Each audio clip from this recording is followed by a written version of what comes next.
नमस्कार, आप देख रहे हैं आरजे टाइम्स। एक तीर पर कई निशाने। गहलोत और बीजेपी नेताओं का पायलट को बधाई देने का ये है सियासी मायने। राजस्थान के पूर्व डिप्टी सीएम सचिन पायलट का जन्मदिन है। ऐसे में सीएम अशोक गहलोत ने सचिन पायलट को जन्मदिन की बधाई दी है। गहलोत ने ट्वीट कर लिखा कि बधाई हो, जन्मदिन की शुभकामनाएं, आप दीर्घायु हो और स्वस्थ रहें। बताते चलें कि पायलट 45 साल के हो गए हैं।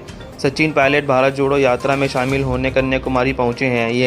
यही वह वजह रही है कि उन्होंने अपने राजनीति और राजधानी जयपुर स्थित अपने आवास पर 6 सितंबर को यानी एक दिन पहले ही जन्मदिन पर स्नेह मिलन कार्यक्रम का आयोजन कराया। इस कार्यक्रम में बड़ी तादाद में पायलट समर्थक जुटे। पायलट के कार्यक्रम को शक्ति प्रदर्शन के तौर पर देखा गया है। आचार्य प्रमोद ने बताया।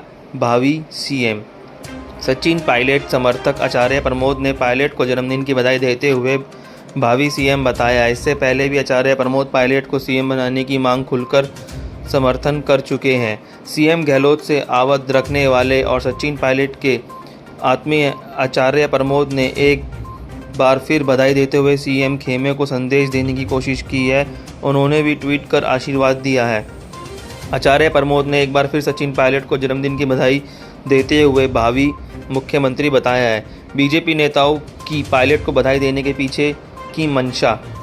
कांग्रेस के पूर्व अध्यक्ष और राजस्थान के पूर्व उप मुख्यमंत्री सचिन पायलट के 45वें जन्मदिन के अवसर पर पायलट समर्थकों का बधाई का सिलसिला चला, जो कि पायलट के प्रति प्रेम को दर्शाता है। लेकिन बीजेपी के नेताओं का पायलट को बधाई देना और उनके कांग्रेस के राजस्थान में का उदय का कारण और पायलट के संघर्ष की चर्चा करना प्रदेश की राजनीति में पायलट एक बार फिर से अस्थिर करने का प्रयास प्रतीत होते हैं।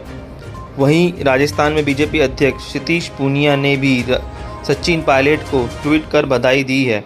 राजस्थान में 2023 में विधानसभा के चुनाव होने हैं। बीजेपी निरंतर मुख्यमंत्री गहलोत को नकारा साबित करने में लगी हुई है।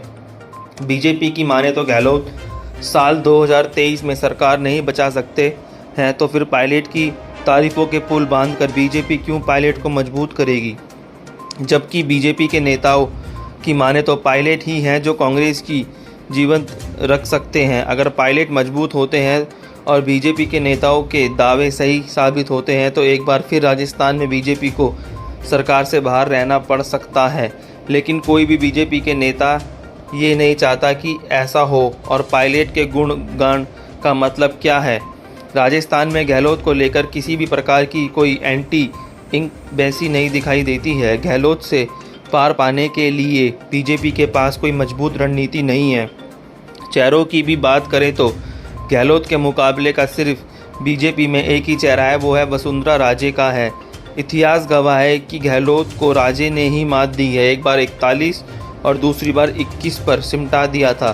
कांग्रेस को अब बीजेपी के नेताओं में होड़ है खुद को मुख्यमंत्री साबित करने की, जिसके चलते केवल पायलट ही हैं जो गहलोत और कांग्रेस को कमज़ोर कर सकते हैं। इसलिए बीजेपी के नेता अब पायलट का सहारा लेकर कांग्रेस में अंदरूनी कलह का फ़ायदा उठाने का अवसर तलाश कर रहे हैं। दूसरा कारण है गुर्जर समाज, जिसके वोट को भी बीजेपी नकार नहीं सकती। अगर आज पायलट का समर्थन नहीं किया तो भविष्य में गुर्जर समाज से वोट किस मुंह से मांगोगे, जिसके चलते बीजेपी के नेता पायलट को एक बार फिर से राजस्थान की राजनीति में कांग्रेस के ही खिलाफ इस्तेमाल करने का प्रयास जन्मदिन की बधाई देकर कर रहे हैं।